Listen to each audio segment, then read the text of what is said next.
करेंगे प्रोटीन के बारे में कि प्रोटीन किसे कहते हैं और हमें प्रोटीन की आवश्यकता क्यों पड़ती है। प्रोटीन की कमी से कौन कौन सी बीमारियां होती हैं और हमें एक दिन में कितना प्रोटीन लेना चाहिए। प्रोटीन के कौन कौन से स्रोत हैं।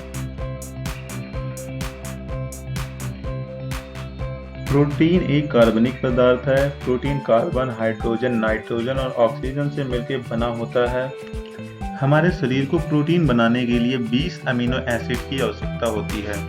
20 अमीनो एसिड में से 11 अमीनो एसिड हमारा शरीर खुद बनाता है, जिसे नॉन एसेंशियल अमीनो एसिड कहते हैं। बाकी बचे 9 अमीनो एसिड हमें भोजन द्वारा लेना होता है, जिन्हें एसेंशियल अमीनो एसिड कहते हैं।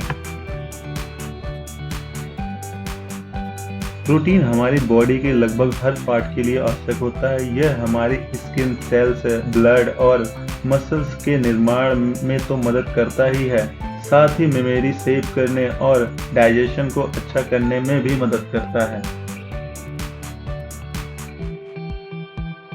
प्रोटीन की कमी से कुपोषण, क्वाशकर, मरास्म जैसी बीमारियां होती हैं। बच्चों में प्रोटीन की कमी से क्वाशकर रोग हो जाता है। इस रोग में बच्चों का हाथ और पैर दुबला हो जाता है और पेट बाहर निकल जाता है। मरास्म बीमारी में बच्चों की मांसपेशियां कमजोर और ढीली हो जाती हैं।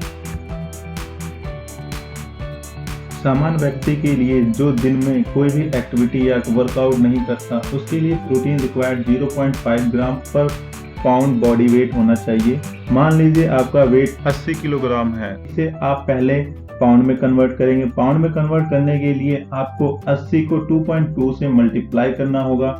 उसके बाद आपका पाउंड में वेट निकल के आ जाएगा, 176 होगा। फिर आप इसे 176 को मल्टीप्लाई करेंगे 0.5 से, तो 88 ग्राम होगा। यह आपका पर डे प्रोटीन रिक्वायर्ड होगा। जो हफ्ते में 3 दिन फिजिकली एक्टिव रहता है, उसे 0.8 ग्राम पर pound body weight protein required होगा। जो हफ्ते में 7 दिन फिजिकली एक्टिव रहते हैं, उसे 1 से 2 ग्राम पर पाउंड बॉडी वेट के बीच में प्रोटीन रिक्वायर्ड होगा, जैसे एथलीट या बॉडी बिल्डर।